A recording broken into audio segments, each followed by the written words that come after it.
Hello and very good morning to you, and welcome to the Football Digest podcast. And what a week in football it has been. We've had so many incidents, so many talking points. Still talking about the Merseyside derby. What a controversial match that was. What an outcome. What devastating impact it might have for Liverpool. We've had the Champions League, and we'll also be looking forward to this week ends fixtures in the Premier League. It's all. I love European football, I love Champions League weeks, but it will be great to get back to domestic football. So many talking points, so many things to discuss, and I'm delighted then to be in the company of Andy Dunn, the chief sports writer of the Daily Mirror, Jeremy Cross, chief sports writer of the Daily Star, and Matt Dunn, head football honcho of the Daily Express. Very good morning to you guys. Thanks so much for joining us. And I have to say, it's been an incredible week, hasn't it? I mean, so many talking points, so many incidents and issues. I'm going to kick off really with the Champions League. I'm sure I know Jeremy and Andy, you were both at Man City last night, weren't you? But I watched the Liverpool game on the TV, having been at Chelsea on Tuesday night. So many things really to discuss out of Liverpool this week. I wonder, Matt, did you watch? You watched the game last night. I don't know what you thought. Did Liverpool look a team still yearning really for their main kingpin and linchpin, their centre half Virgil van Dijk?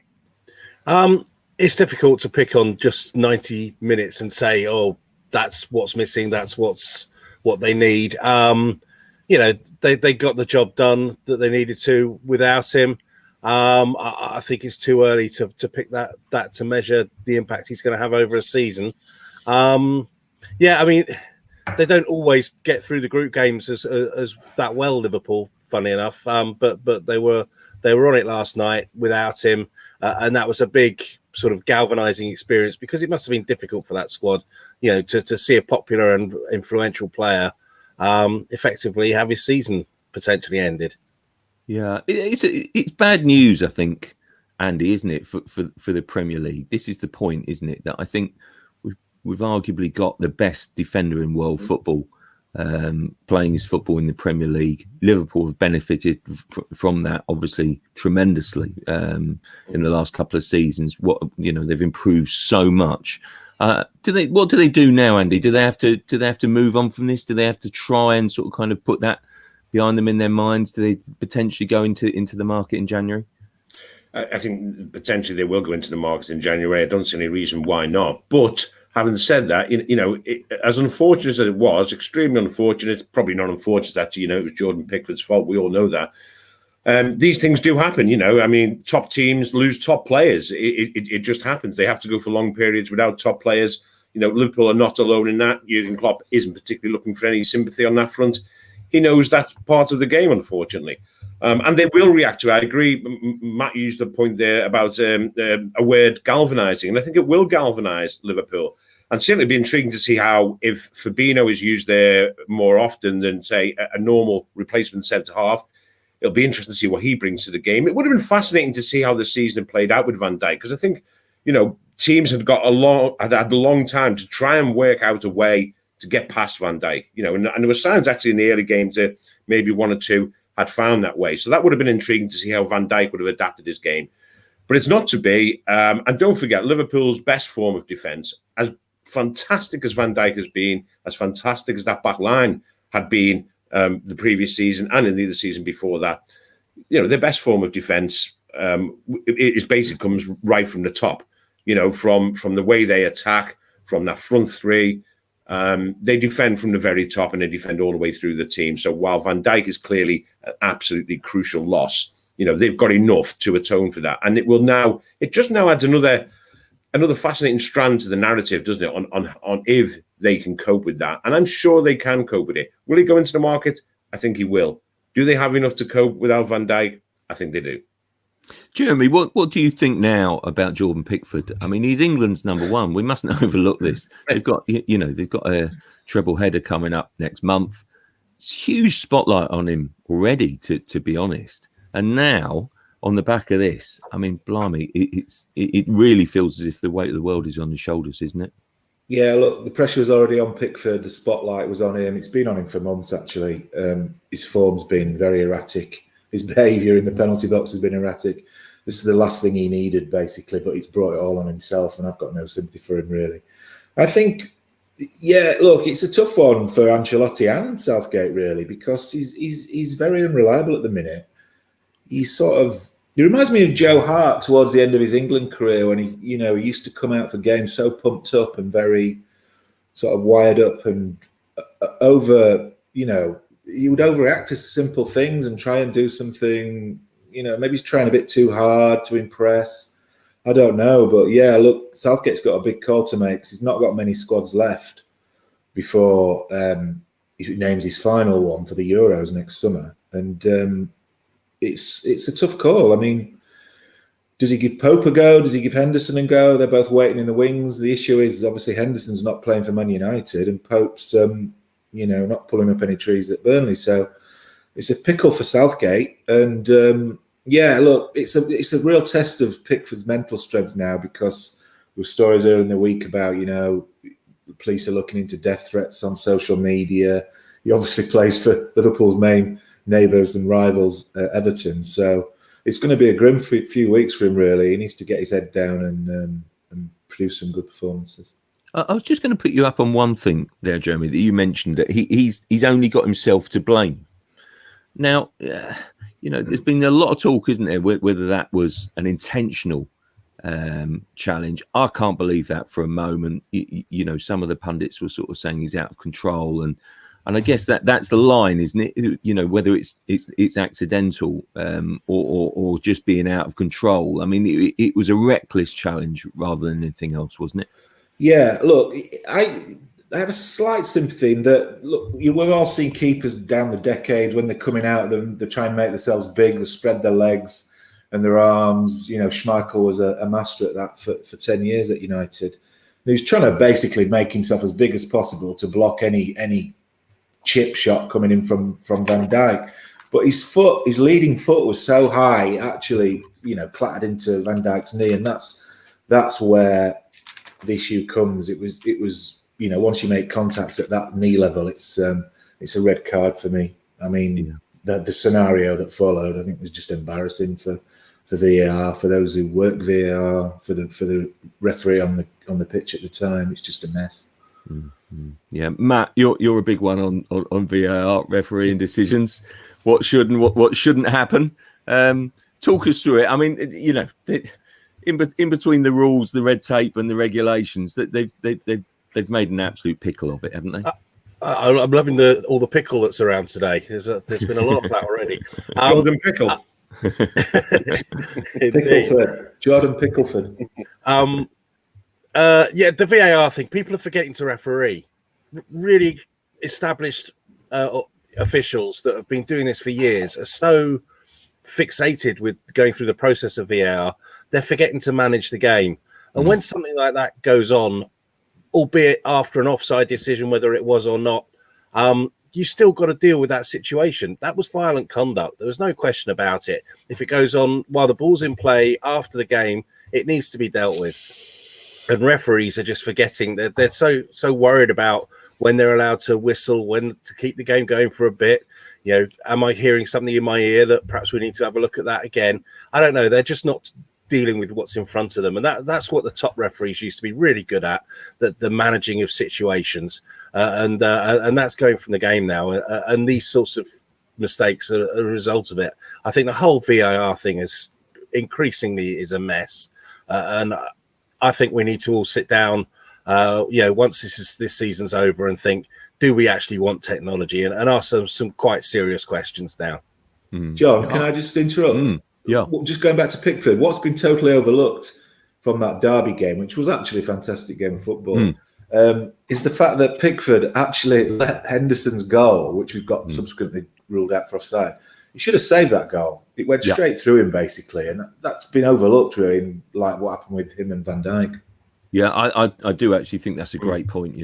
I mean, that is absolutely meat and drink. That save is just really straightforward, and that's almost the worst damning thing of a goalkeeper really, really struggling. I mean, I must say, if I have my two penneth on the VAR and how it went, was that basically, I just think that Oliver has relied so much on Coote there, because Oliver can't see through a crowd of players, and then I just think that Coote has basically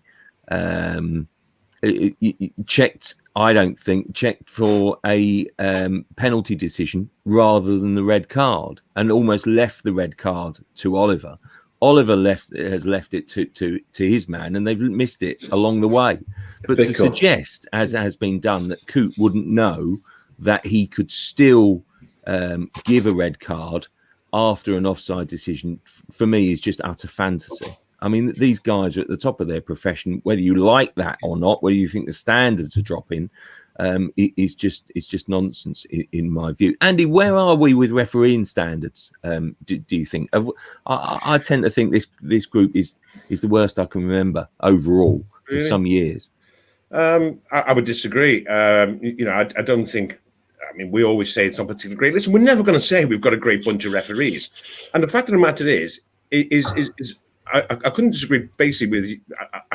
I disagree with you all on VAR in this case. The reason that Pickford was not sent off, it's quite simple. Nothing to do with VAR, nothing to do with any technology, nothing to do with the state of VAR and should we get rid of it. He wasn't sent off because goalkeepers do not get sent off for violent conduct. They do not get sent off for reckless challenges. They do not get sent off for serious foul play. When was the last time in the Premier League a goalkeeper was sent off for serious foul play, violent conduct? You know when? 2007. 2007, 5,000 games ago. It is a mindset. Who was it? It was. Sorry, Andy. I know this. It was on Carlos Tevez, Scott Carson. Wow. Scott Andy, Carson. that is a great stat. Amazing. And it's 2007. That's 5,000 games ago, and that is long before. Listen, VAR. We didn't know what VAR was then. If you mentioned VAR, you were probably on about the Second World VAR. I mean, it's like this idea that somehow VAR is the all-consuming evil is absolute nonsense. They didn't send him off because they don't send keepers off. Keepers are overprotected. When they come out for a challenge, if they wipe out the man, when was the last time you've seen someone sent off for that? They don't do that anymore. It's just not. It's not an issue, and that is why fundamentally he looked at it, and a keeper has been entitled, whether rightly or wrongly, to come out and wipe out whatever he sees in front of him. And how many times you see a striker lift the ball over the keeper and then the keeper wipes him out? That is it. And instead we've got this. I mean, and Dunny is part of this. We've got this obsession with blaming VAR for it. VAR had nothing to do with it. I mean, really, he could have looked at it, I guess. And then what was he going to do? Buck the trend of over 2 decades of protecting goalkeepers. Hey, Dunny, it goes back further. Can you remember when Harold Schumacher flattened Battiston in the World Cup? That was what, 82? Exactly. Yeah. Now, if we want to change the mindset where we don't give goalkeepers that protection, where goalkeepers are judged to the same, within the same parameters as outfield players. It's like people say, well, if that happened, and I've heard so many pundits say, well, if that had happened on the outfield, out on the outfield, an outfield player, he would have been sent off immediately. Well, the answer to that is yes, but it didn't. It didn't. And referees have a mindset. The goalkeepers are allowed leeway. Now, you might agree with it, you might not, but goalkeepers, without a doubt, are allowed leeway in their challenge. And that's what happened with Jordan Pickford. Nothing to do with VAR, nothing to climb on. And while we're on VAR, by the way, I'm rather at it. I was driving home from that Merseyside derby, and it was the usual sort of like VAR discussion going round in circles. Well, he wasn't offside, he's only a little bit offside. Well, listen, if they're applying those parameters to every single offside instance, then what's the big deal? And then, so they were, I won't say the pundit's name, but they were interviewing this pundit. He says, VAR has taken the joy out of the game, the absolute joy out of the game. And I hear this every single time, it's taken the joy out of the game. So the interviewer says, oh, right, how's that? He said, and the guy says, well, you know what the game's all about? The guy says, no, go on, goals. He says, yeah, goals. And this VAR is just designed to chalk off goals. It's terrible. It's killing the game. And then it was pointed out to him that there's never been more goals. You can't move for goals. There's just been a 2-2 and then a 3-3. And we're on about, well, it's killing the game. All it's designed to do is stop goals. Well, how does that work? As far as I'm concerned, we are literally. I mean, and for example, last night, right, Shakhtar Donetsk would have been denied one of the most famous victories in their club's history had it not been for VAR. I mean, so what do you do? Would say, oh well, tough. It's I just think that there's a tendency now to basically center everything around VAR, and they did that with Pickford, and I don't think that was the case. If you want a proper discussion about Jordan Pickford and what happened, and the unfortunate thing that happened to Virgil van Dijk, then discuss whether or not goalkeepers are overprotected. Donny, with this criticism of VAR, I would think we've gone too far with it. Oh, very good. No, and Andy, if people don't know what you're talking about, I mean, that Real Madrid, Shakhtar game was an astonishing game. Shakhtar Donetsk go 3-0 up. Real Madrid, have got it back to 3-2 and plenty of time to win it. And then in injury time, you've got this shot through a crowd of players and then a player right in front of the Shakhtar Donetsk goalkeeper, right in his eye line. Not only is he in his eye line, he makes to move a leg, and the referee still lets it stand. And it's only thanks to VAR that basically it's reviewed. I mean, it was an incredible moment. I just couldn't believe it. And again, I would argue that basically that referee on the pitch is thinking, well, I don't need to decide on that because VAR is going to help me out. He's either doing that consciously or subconsciously. And I feel as if that basically VR, we have to stay with it. It's the future. It's technology. We've got to make it work better. And part of the problem is that I think that basically I'm driving Andy mad now. I can see him sort of exhaling and crazy. No. The problem is we don't trust the people. The machinery is only as good as the people operating, and that's the John. point. Is there an argument to say that for next season there needs to be a whole review of the people who actually operate this technology, because the technology's there and it's working. It's just how we interpret it.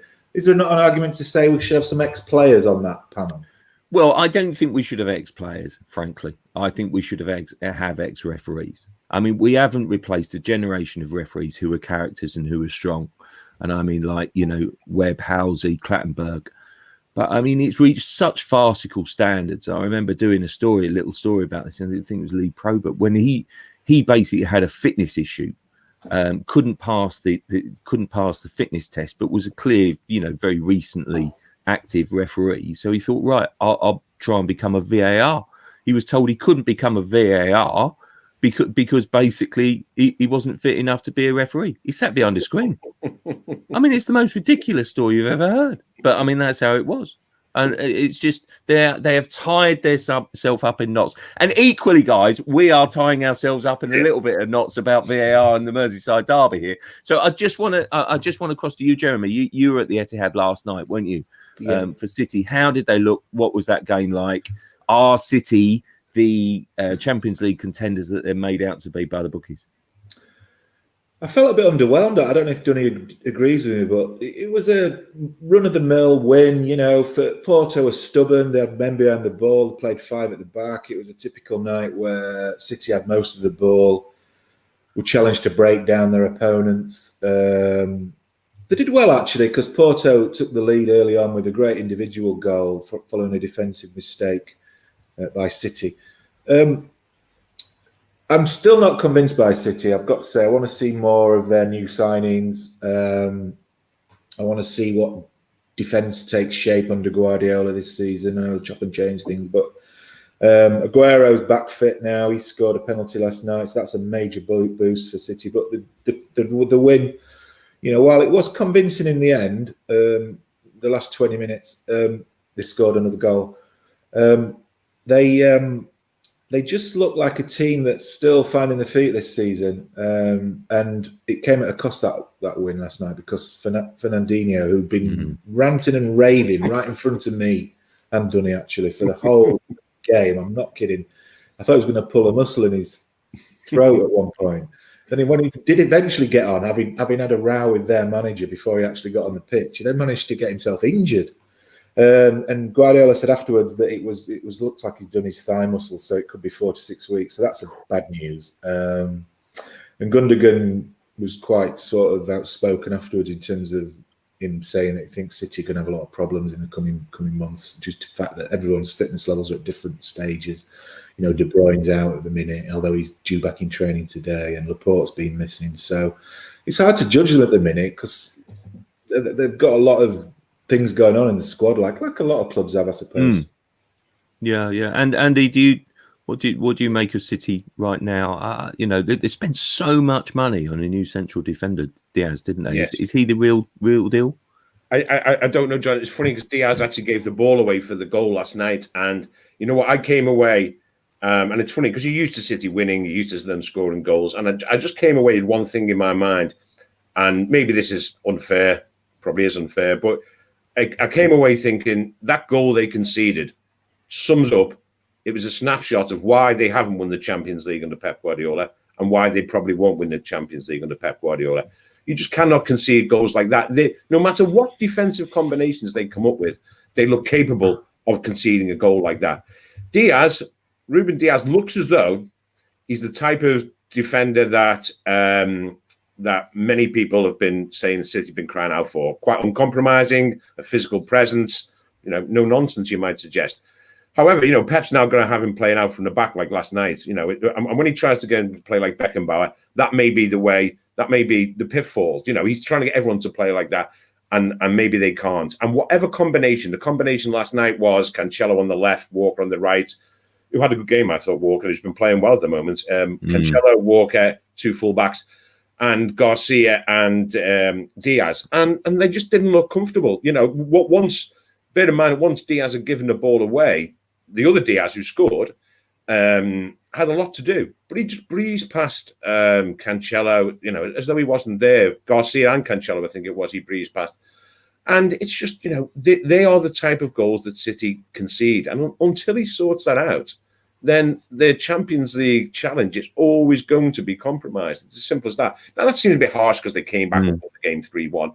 But it just reminded me of the type of goals that City are capable of conceding. And we saw it against, obviously, Leicester City to spectacular effect earlier in the Premier League season. So that's what I came away thinking. And that's judging them very harshly, but then you get judged harshly at that level. And I agree with everything Jeremy said.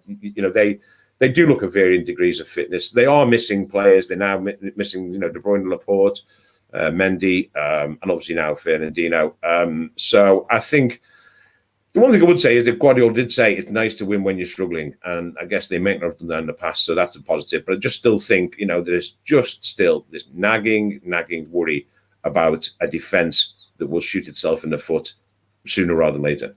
Yeah, I guess we all know how good Laporte is, and it's a worry, isn't it, for City that he just doesn't seem to be able to string a run of consistent games together, and he hasn't done since that serious injury, has he? So they miss him like mad. I'm going to take you back to Man United, guys. Jeremy, you covered this one as well.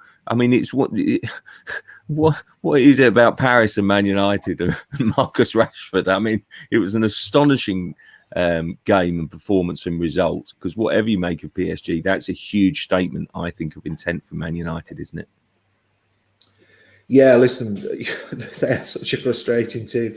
If I was a Man United supporter, I'd just be shaking my head the other night thinking, where did that performance come from? The last time they saw the team play, they got tonked 6-1 by Tottenham at home, and they looked like a pub team, basically. That's probably being a bit disrespectful to pub football on a Sunday morning. But Solskjaer had 2 weeks in the international break to come up with plans for this game, and I have to say, give him credit. He worked them out. They were fantastically organised. They had a lot of energy in midfield. McTominay and Fred were fantastic. They found a way to shackle Neymar and Mbappe. They thoroughly deserved to win. I know Rashford scored the winning goal, but at least twice on the break in the last 20 minutes, Rashford wasted great opportunities to either score himself or put someone else in, Martial, most probably. But so it could have even been, 3-4-1 to United. So it's a real statement from United. The challenge now for Solskjaer and his players is, can they maintain that standard over a consistent period of time? We just don't know which Man United team is going to turn up at Old Trafford on Saturday to play Chelsea, which is a great game and a big game in the Premier League. So they're just so inconsistent. and there are issues off the pitch that he's got to deal with, Solskjaer. So, there'll be more bumps in the road for sure, but it's something to build on for sure. Yeah, Matt, I'm going to ask you about one of those issues off the pitch, which is Mason Greenwood. I must say, I spoke to Jeremy on the phone yesterday, and we were laughing about the use of a word in one of the stories, tardiness. And Greenwood has, I think, found himself in disciplinary problems with United, bearing in mind what happened in Iceland. How much of a concern is that for a young player? It's huge. It's huge. You can talk sort of with words like tardiness now, and it all just seems to come on, buck yourself up, get a grip, lad, and we can all move on. But it's when that doesn't happen, and when one or two incidents becomes a series of incidents. We all know players who haven't fulfilled their potential because of their failure to get a grip with the discipline that's required to reach the highest level. Ravel Morrison is an obvious example. And you just fear that for all the talent that Greenwood's got, you have got to put in the work. You can't be good enough just to waltz through professional football and reach the very highest levels. You've got to put the work in. That's why Harry Kane's there at training, on time every day and staying late. That's why David Beckham used to do it. That's why Ryan Giggs did it. You don't just naturally waltz in and achieve what you need to be able to achieve just by, showing no sort of respect for your teammates and just arriving. Yeah, if he is arriving late all the time, it just shows an attitude problem. And unless he shakes that off, because he's not done anything to have that attitude, to be fair to him, a couple of goals for United, some decent England appearances, but that's nothing in the scheme of things. And he needs to wake up to the fact that he needs to go up a gear just to get to the next level that he needs to be aiming for. And I don't know, is Solskjaer a strong enough person to turn? I mean, Fergie certainly was for most, although I just wonder whether Solskjaer's the guy to hammer that home to him. Andy, I absolutely hate doing this kind of comparing football bad boys to kind of the really good examples, but I'm going to do it anyway because Mason Greenwood, has had that, and he's still learning from it. I mean, if there's one shining example, at the club who we can learn from, he even talked about sort of learning from it, it's Marcus Rashford. His campaign on school meals and child poverty is something I think which is truly remarkable, and putting the government to shame. We hear Raheem Sterling talking about the racist abuse players suffering football, and kind of speaking up against social media companies and the need to do something about that. How important are those guys and those sort of voices like Sterling and Rashford right now? Oh, incredibly important, and they're people that we know about. That there are other footballers, up and down throughout the pyramid who do stuff away from the field. That is for the good of society. I think players in general, are no longer sort of allowing themselves to be pigeonholed into, well, that's all they do is play football and go home, think football, eat football, sleep football. Sleep too much football in terms of Mason Greenwood, by the sound of it. But that isn't the case anymore. Marcus Rashford, when he was on England duty, I think we were all in on an interview with Marcus ahead of a game. And he would have, maybe normally before an England game, we would have expected questions maybe about his general form, his club form, was he scoring enough, how did he feel, what did you see his best position, etc., etc. Instead, it was dominated by his task force to fight child food poverty in his country. And he just took it all in his stride. That's what he wanted to talk about. He said, listen, it's no problem. The idiots who suggest that it could in any way distract from his football, I mean, are just so far off the mark. It's untrue. And, for him to have this cause, it's not something that the special. We all care about these things. And he just realized that he's in a position where people will listen to him. The government will listen to him. They didn't listen to him last night, disgracefully. They have listened to him in the past. And, who's to know that he won't force yet another U-turn. But they will. They're more likely to listen to him and the campaign that he leads than others. Listen, this is not to say that everyone, the likes of Greenwood, should decide that they're going to be out there and prominent in campaigning for to cure society's ills. Of course, they shouldn't. That's not. It's not. No one should feel guilty that they're not doing their bit. But I think what Rashford is setting the template for is for players to realise actually that they've got a voice now that is listened to, and Marcus Rashford is using that voice quite like no other. To be perfectly honest with you, that is the way it's shaping up. John, can I just say that the most disturbing thing about the Greenwood issue is here's a guy who 2 minutes ago was getting flown home from an England squad in Iceland for an horrendous error of judgment with Phil Foden. He came back to a barrage of criticism, was forced to apologise. He knew his life was going to be under severe scrutiny, and he just had to do everything right. And he just can't get a basic thing like turning up for training on time right. I mean, that nothing annoys a manager more than that. And I think that's a major problem now for Solskjaer. It would be a real worry, that, because if you can't do that in this current climate, it doesn't bode well for the future, does it? It doesn't. And listen, I do take on board Matt's point about, he hasn't done anything in the game yet. But what I would argue is that he's one of the most exciting players, I think, in young individual talents that, I've seen for a while. His ability on both feet is just astonishing. His power and his pace, the intelligence of his runs and his movement is breathtaking. He can be a United absolute legend. But within that, you absolutely have to kind of refine that and hone that precocious talent, don't you? So that it doesn't go to his head, really. And I think that's the point, isn't it, now? And that takes man management, I think, really. So I do recall actually a time when Matt Dunn was accused of tardiness on his timekeeping on the team bus in Russia. Was it Russia? Well, I think Matt Dunn is accused of his tardiness every single week, but every single trip. Russia was just ridiculous. Yeah, absolutely. It wasn't as if we were leaving the hotel regularly because of the ridiculous nature of the flights at 3:30 in the morning or anything like that. And there was Matt Dunn keeping us all waiting. No, definitely not. No, we've got the right man to talk about tardiness. Anyway, moving swiftly on, he's going to get me back for this. I know he is.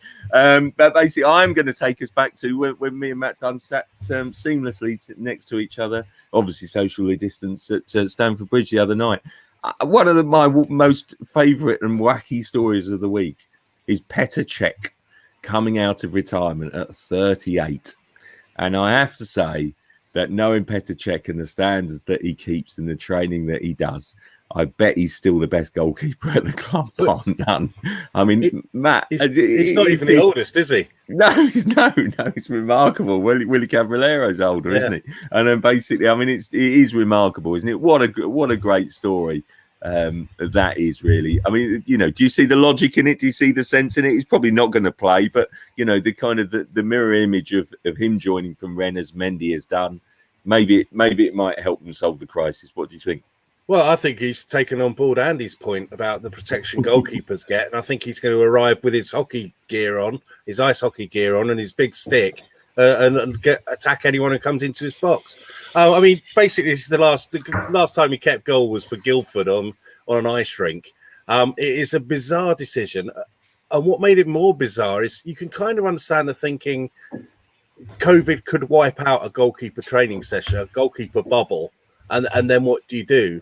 But actually, it turns out he spends quite a lot of time with the goalkeepers, training them. So if COVID were to hit any one of them, they'd all have to isolate anyway. I mean, having a guy upstairs away from the training ground who could actually go in net when you're in a pickle, to use the word of the moment, is a great idea. But then when he's down there with them anyway, it just makes no sense at all. And it seems like a little bit of overthinking, I think, and a little bit of disrespect to the three goalkeepers that he's got. Although whether they're due a little bit of disrespect is another question. Yeah, I don't think they've entertained or earned too much respect. Mendy apart, actually, Mendy's done well. Actually, he was good. Yeah. What is your favourite sort of pickle?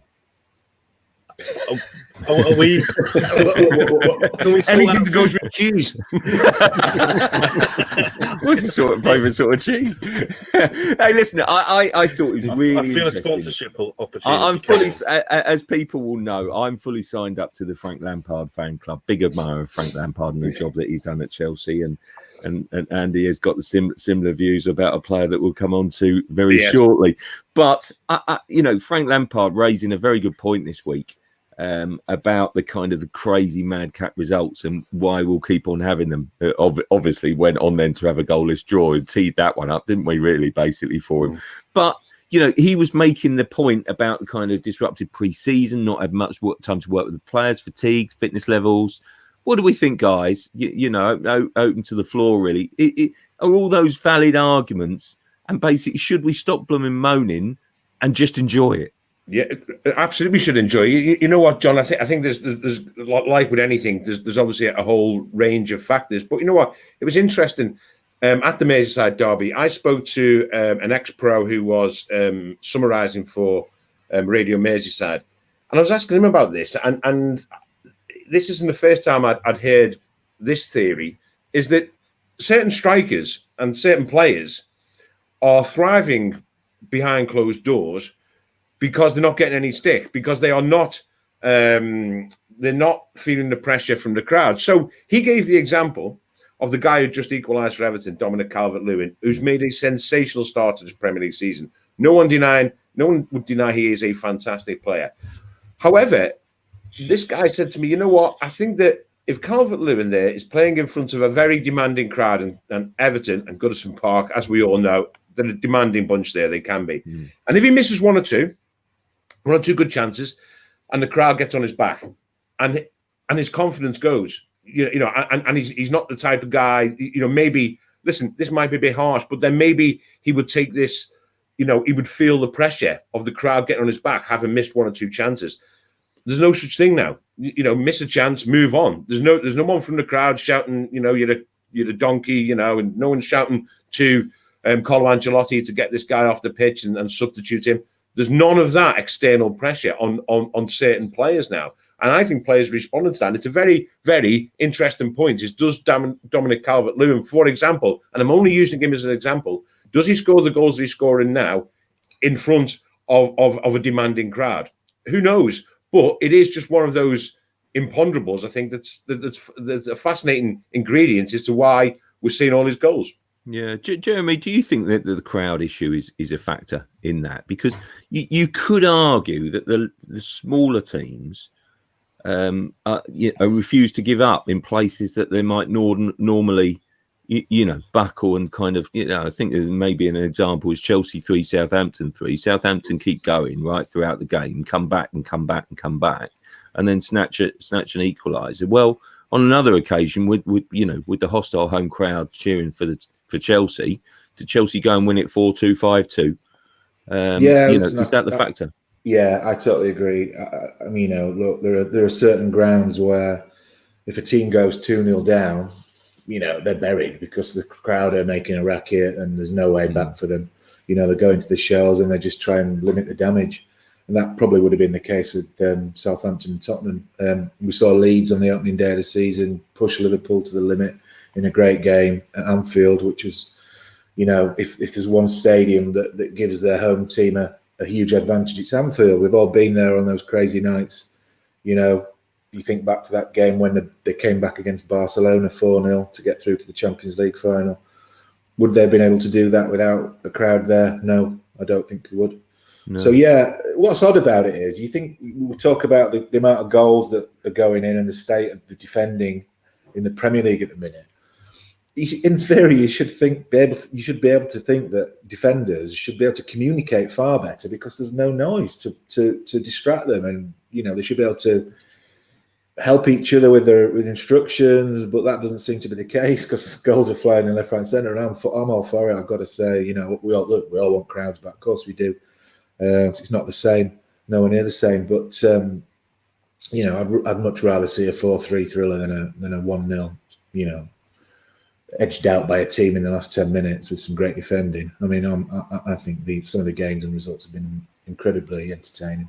Yeah, I must say, Matt, I don't know what you think, but we all miss crowds. We're desperate for them to get back. But the Champions League, it feels as if, I don't know, it's even more acute because sometimes these big European nights, you know, they're sort of crackling with atmosphere. You know, it's almost the tempo is set by the crowd. We don't half miss that, don't we, in Champions League and European week? We missed it on Tuesday night, I felt. Yes. 6 shots for Chelsea, their worst, I think, for about 5 years in a Champions League game. Even when they play the anthems, it just doesn't tingle the spine quite as much as it does when there's a crowd there. And there's no reason for that because it's only the PA playing. It's easy for these games to feel flat, especially as, they're group games. And this is... We'll no doubt come on to this, those sorts of games on Tuesday as a Super League when it's mid-table clash, there's not the intense rivalry, there's not the local sort of bragging rights that you're playing for. And I don't know if our country in particular is that enamored of anything but the very best European football. It's all very good talking about great clashes between Liverpool and Barcelona, but when it is as it was on Tuesday night, a team from Seville and a team from Southwest London, it just didn't have any sort of buzz about it, and having no fans there doesn't help that at all. No, guys, we're kicking into the Europa League action tonight. Tottenham, Arsenal, amongst those sort of playing, aren't they, really? But 2 players that won't be playing because they're in neither the Europa League or the Premier League squads are Mesut Ozil and Danny Rose. We've spoken so much about Mesut Ozil. I'm going to come on to him, but I have to say Danny Rose is almost like being forgotten about in all of this. And Danny Rose here, we're talking about a player who was absolutely sensational, when Spurs nearly won the title in 2016. I mean, absolutely fantastic, and was as much of a transfer target as Kyle Walker was, to be honest. I mean, Jeremy, what do you make of Danny Rose first and foremost? I mean, when we talk about loyalty, and shouldn't there be a little bit of loyalty with Spurs and Danny Rose? I mean, it seems really harsh, this one. Well, look, first of all, I find it ironic when players are talking about loyalty. I know we'll get onto Ozil. I know he mentioned that in his statement. That's a different debate. But listen, Danny Rose is a fantastic footballer. There's no question about that. He was in the World Cup squad in Russia. He has been, the epitome of the modern fullback in terms of what the demands are placed on players like Danny Rose in terms of bombing down the wing, defending, getting back, tracking back. You have to be a supreme athlete to play that position. And he's done it really well. He's only just turned 30 this summer, Danny Rose. He's got 30 England caps to his name, 29 England caps to his name. Very experienced player, very enthusiastic player whenever I've seen him play.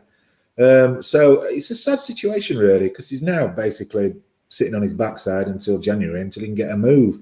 I know he was trying to. Genoa were keen on signing in the summer window. For whatever reason, that didn't come off. And Mourinho's clearly got other options at left back at Tottenham. So he's decided to bomb him out. But I'm amazed actually that he's not got a move in the last window. I really am. I mean, I'd love to know what's gone on there, because I find it staggering that some Premier League club cannot sign Danny Rose. No, it is amazing. Maybe people have seen the Amazon documentary, I don't know, in a particular scene with Jose Mourinho. Frankly, I think that basically, if you're going to let the cameras in, that's what you're going to get, isn't it? It was interesting watching, and it feels as if the Mesut Ozil saga, Andy, has played out in similar views, because Mesut Ozil has now had his say on social media, and Arteta, for once, I have to say, having ducked questions continually, has actually been open and honest about the whole saga. It's sad, though, isn't it? Incredibly sad. This feels like another saga's been going on a long time, but this does feel like a line in the sand, doesn't it? This is, it's all over for Ozil. at Arsenal, and it feels like that. And it's incredibly sad. You won't be surprised here. I'm just in the middle of writing a column for tomorrow's newspaper on Mesut Ozil, and what a sad loss it is to not just to Arsenal but to the Premier League in general. To me, this is Mikel Arteta is shaking a challenge. He's jacking it in too quickly. If he is, John, being clear and honest about why Ozil's not in the squad, i.e., Ozil's not good enough to be in the squad. Patently, he is a good enough player to be in any 25-man squad. Why you would not have Ozil in a 25-man squad in the Premier League, is unfathomable. However, if he's not, then Arteta is literally shaking a challenge. Because, listen, you could argue that maybe Arsene Wenger never really got to the bottom of Mesut Ozil. You can certainly say that Unai Emery failed to get the best out of Mesut Ozil. You can say that managers such as Guardiola and Klopp in the Premier League, don't forget Guardiola and Klopp in the Premier League wouldn't have Ozil in their team. You can say that Jose Mourinho didn't bring him to the Premier League, even though he did have a good relationship with him and a productive one at Real Madrid. So you can say all these people look at Ozil and think, we just can't get the best out of him in the unique environment of the Premier League. But Arteta's young manager had the chance to try and do that. What a challenge that would have been for him to actually get a world-class player playing for his team in the way he wants. Instead, he's just, to me, he's just now given up on the challenge too soon. He wants a team maybe of automatons. He wants a functional team, and that's where Arsenal are. They're quite good at the moment. They're pretty functional. The beauty, the elegance that Ozil brings, that's lost to the Premier League now. That's lost to Arsenal, and it's just incredibly sad. Here's a guy who can see passes that none of that squad, none of them can see. Not any of them can even think about some of the passes that Ozil can produce. He's that good, and that is of course the underrated skill. All we do now is we want to see how quickly they close down, how high they press, how many kilometres they cover. Can they make a tactical foul? Oh no, but Mesut Ozil, they see him as a luxury. It is just so sad that in a way, elegance has gone from the game. The game is more about functionality than beauty. And I don't care, obviously I'm not an Arsenal fan, so it doesn't affect me. But I just think not to see a player who can play like Mesut Ozil can play. You know what? I've told this story before, but Jose Mourinho, when he had him at Real Madrid, used to organise practice matches. And this is what Mourinho claimed, that he could turn his back on the practice match, but he would still know by the sound of the contact when Mesut Ozil was kicking a ball. It was that pure. Now, whether you believe that or not, might have just been a Jose bit of gravy on that story. But that's the type of play he brings to the game. And to give up on that, just, it makes me wonder, then they must have a heck of a squad at Arsenal and just not quite showing it yet. No.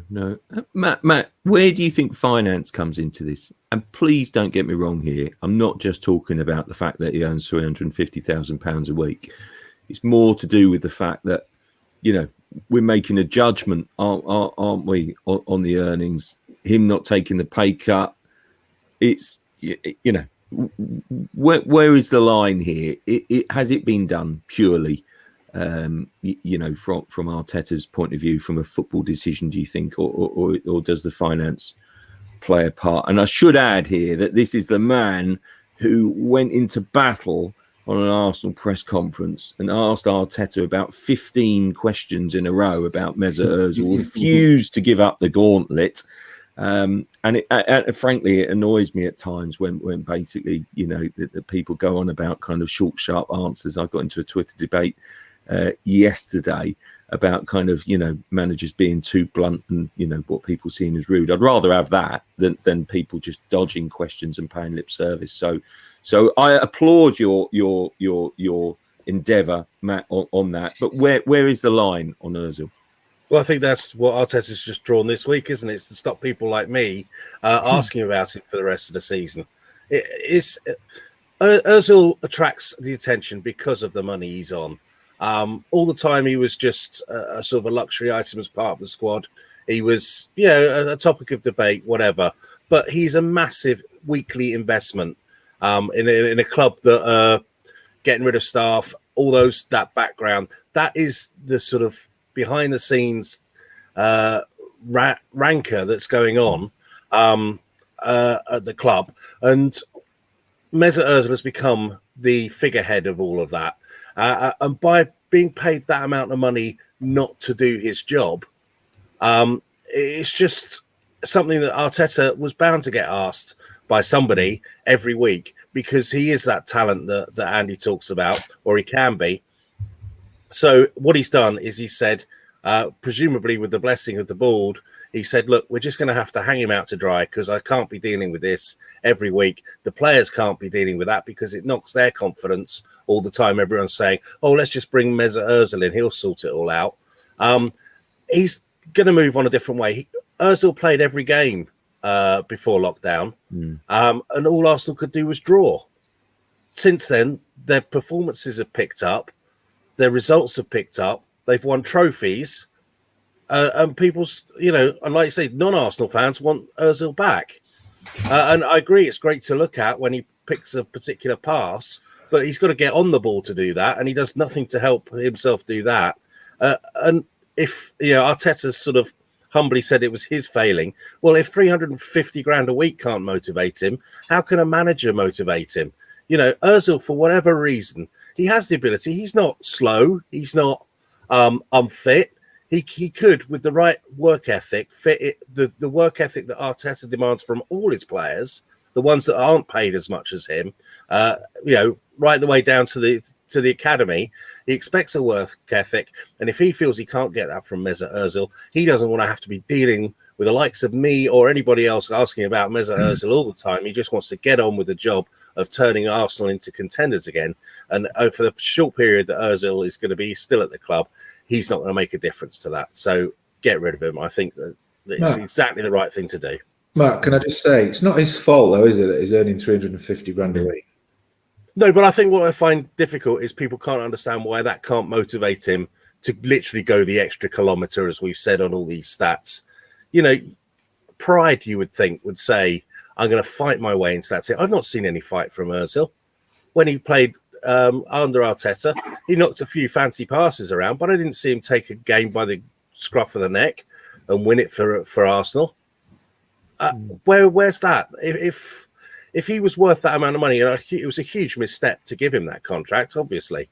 But that was the clamour at the time. In fairness to him, that was the panic, because they'd lost too many other good players. Yeah. Well, I don't know. I still think he was a quality John, player. Can I ask you? Do you think Ozil is still the most talented player in the Arsenal squad? Or they have? He's not in the squad now, obviously. But do you mean the most naturally gifted? Yeah. So why would Arteta not like Andy Dunn said earlier, take that challenge on? And I just feel that he's right in so many things, Andy. In the basic, this is the style of play. It's the pressing game. It's the high press. It's the energy. It's the work rate. It's the battle back, and everything that we want to see in players. Of course, we do. Please don't get me wrong, but we also. Why do you want to watch football? You want to watch the entertainers. You want to watch the kind of the showman in the middle of the pitch running the game. I mean, exactly. I just think he was. Listen, I think he's. I'm not putting him down in any way, because I think right now he's the best number 10 in the Premier League on form. But it's Harry Kane. Harry Kane, for me, is the best number 10 in the Premier League on form and the way that he's playing. Don't get me wrong, he's playing the number 9 as well. But he's playing. He's dropping so deep and spraying passes all over the shop. And basically, look at his stats if you don't believe me: goals and assists. It's obvious. Yeah. He's playing brilliantly, but without being, in any way disparaging about him. In a way, that's not how he should be. He's a centre forward. But basically, the only way you can now get a 10 into a Premier League team of high press and energy and work rate is Harry Kane. It's ridiculous. It's bonkers. And that's I'm sorry, but that is part of the kind of the ethos. We've lost that entertainment. We've lost that style. We've lost that. Absolutely, we have. It's like Matt there. Dismisses Ozil's a few fancy passes. A few fancy passes, for goodness sake. What was that goal last year? Was it last year with Aubameyang goal against Leicester? I think it was. Yeah, I know the one you mean. Do you remember one back to front? Ozil's 2 contributions in that were worth a season ticket alone. He flicks one on the halfway line, makes the run, and then does the dummy inside and then takes another pass. I've seen Ozil do more damage by not touching the ball than a lot of midfielders who Matt probably admires have done in an entire season. The art of the dummy. Do you remember Pele used to say, Pele was 80 tomorrow, as it happens. Pele used to say, now, before anyone gets on to me, I'm not sort of Pele and Ozil in the same sense deliberately, but Pele used to say that. Go on. No, Pele used to say that the time that you could do the most damage and create the most uncertainty with a defender was by not touching the ball, was by letting it run. He didn't know what you were going to do. As soon as you're taking a touch, the defender, could know what to do. And famously, of course, Pele, remember doing that against when he dummied the ball against Uruguay, wasn't he? Ironically, I think he missed in the end, didn't he? Shot wide, didn't he? Yeah. Yes, he did. But that's the type of thing. How many times have you seen Ozil with a dummy, with a feint, by looking at the ball, just by looking lovingly at the ball and then leaving it, creates whatever. But we don't like art anymore. Matt wants to turn up and watch people dig ditches. I'm not saying that's what I want. I'm just whatever. Yeah, I must you don't get Ozil into creosote your fence. You get him to paint pictures, mate. Yeah. I must say, I've just ploughed my way through the Arsene Wenger autobiography, and a few things shone out, and his love of Ozil, calling him the artist, shines through. He probably arguably didn't even get the best out of himself, but there you go. And I know what the reply is going to be. Well, it was only ludicrous, but how about the goal against? It's still breathtaking. Ridiculous. He's sensational. He's playing the same game at a different pace. Absolutely, man. Just amazing. Absolutely astonishing. Guys, right. As we're talking about crazy amounts of money, seamless link. I've been accidentally partridge this week, so I'm going to carry on in that theme. I'm going to move us on to the European Super League. New week, new day, new Super League, basically. Guys, what do we make of it? I have to say, I'm not sure about this one. I don't see this one getting off the ground, but there's a certain, distaste, isn't there, for a league being proposed at this stage? Yeah, look, the timing of it's crass to say the least, isn't it? Given the fact that we're seeing a lot of clubs lower down the Football League pyramid struggling to make ends meet, still can't work out a bailout package from the Premier League, and then you've got a notion clearly driven by American owners like Fenway and the Glazers. This is a story that's been bubbling along for two or 3 years. It's the ultimate dream of the big clubs in Europe. They see a potential market which would create billions in revenue, commercial revenue, TV revenue. It's just an unsubtle lunge at trying to gain more power and wealth from the game. It's put UEFA on a collision course with FIFA, because clearly this would leave the Champions League seriously undermined. I can't see it happening, to be honest. There's way too many bridges to get over for this to ever happen. So it's another pickle. Yes, absolutely. And we all love pickle, don't we, Matt? Matt, it's not... I can't, it is jostling, isn't it? Is it just a negotiating tactic, this one? It's the same story that's been around for 20 years, just different participants. Spain envy the Premier League like nothing else. They're desperate to try and get the same financial clout as the big Premier League teams. And we, with the giants, Real Madrid and Barcelona, don't seem to be able to get enough money between them. So they look to the rest of Europe. The Premier League listening because they don't want to miss out, but they're never the driving force behind this because they're doing quite well, thank you very much, because of the Premier League. And then it's the characters around them change. This is another power grab opportunity like we were talking about last week with the Big Six. This is by FIFA, who are desperate to get their fingers into club football. And also to dampen down UEFA's influence a little bit.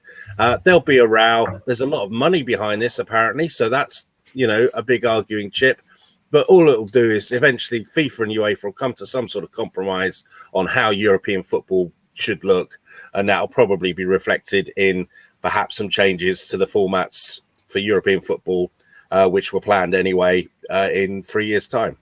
Yeah, and Andy, what's your take on it? It feels we've got a momentum. Whatever plan they come up with, whatever idea, whatever variation on the Super League, we're heading in that direction, aren't we? Isn't it inevitable?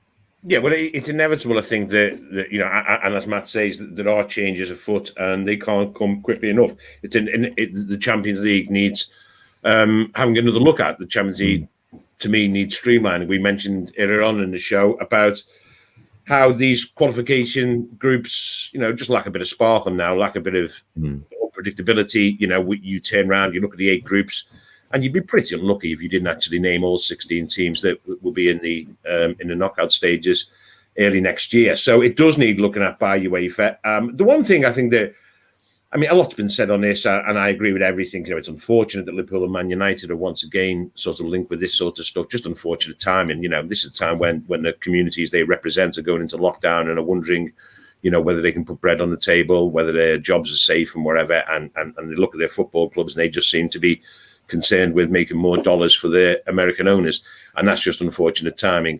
I think, though, the bottom line, the one thing out of all the things that are particularly distasteful about this type of thing, the one thing I think is the fact that it's this sense of entitlement, the sense that a competition isn't really a meritocracy to get into it, the sense that you have to be a certain club of a certain size with a certain history, if you want, to get into it. You have to have certain commercial pulling power, hence Real Madrid, you know, who obviously lost last night to Shakhtar's B team, essentially.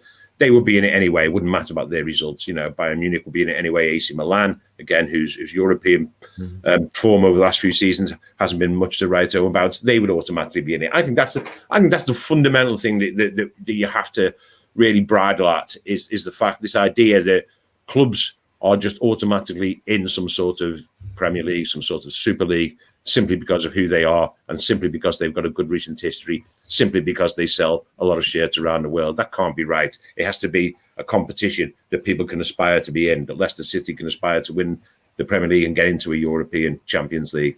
And I think that's fundamentally why this sort of... sadly, I think there will be an element of that going forward. Sadly, I think certain teams will automatically be in these type of leagues, but it should be resisted. It should remain... you know, I mean, I remember the good old days when only the champions were in the European Cup. That's not going to return, but I still think it should be a competition that you have to qualify for. You have to earn your place with a season's hard graft and a season's success. Yeah, sure. Can I just come on the back of that? We talked about Shakhtar Donetsk against Real Madrid. Which team's going to go out of that group stage? You know, for all the excitement of a big upset, you know, Real Madrid will be in there in the latter stages. Shakhtar Donetsk, they protect the clubs. You look at tennis, Federer, Nadal, Djokovic, they're always in the finals because they win every single game they play to get there. That's the problem. It suddenly struck me watching some very meaningless Spurs games in the early stages of the Europa League, the qualifying stages. There was a sense of jeopardy there. You knew if Spurs mucked up, they were out of Europe. And that's what made the games interesting. All these games designed to protect the big clubs and give them plenty of games in Europe is killing football. The group stages are absolute nightmare. I think we should go back to a more of a knockout thing. Yeah. And if you're not good enough to beat everybody that you play, you play them over 2 legs, so you get 2 chances maybe. But that's as much as it should go. Let's go back to the old state. Make it a cup competition. You have to win all your games to win the final. And but money doesn't want that. Money wants lots of games for the big clubs. Put the big clubs in the hat. I don't see why they need to be just champions. But then let's see who is the best over an entire season. Yeah, absolutely. I couldn't agree more. It does feel to me as if it's jostling for position. It's obvious that the European Clubs Association, headed by some very important, people and standing and figures in the game, clubs involved, obviously, are just trying to use this to me as some sort of negotiating tactic, stalking a horse to try and make sure that their proposals are, embraced by UEFA next year and in time for 2024. I'm just going to finish, guys, wrapping up on probably the game of the weekend, Man United Chelsea. It's sort of a test for 2 absolute giants of the club, and it already feels like, I don't know whether you agree in that. Who is going to sort of take the mantle on this one, and who is going to kind of take the victory, and then perhaps leave the kind of, could-be's and wannabes and move into the upper positions. What do we think, guys? Prediction, please, and who's going to finish the season stronger overall as well? I think.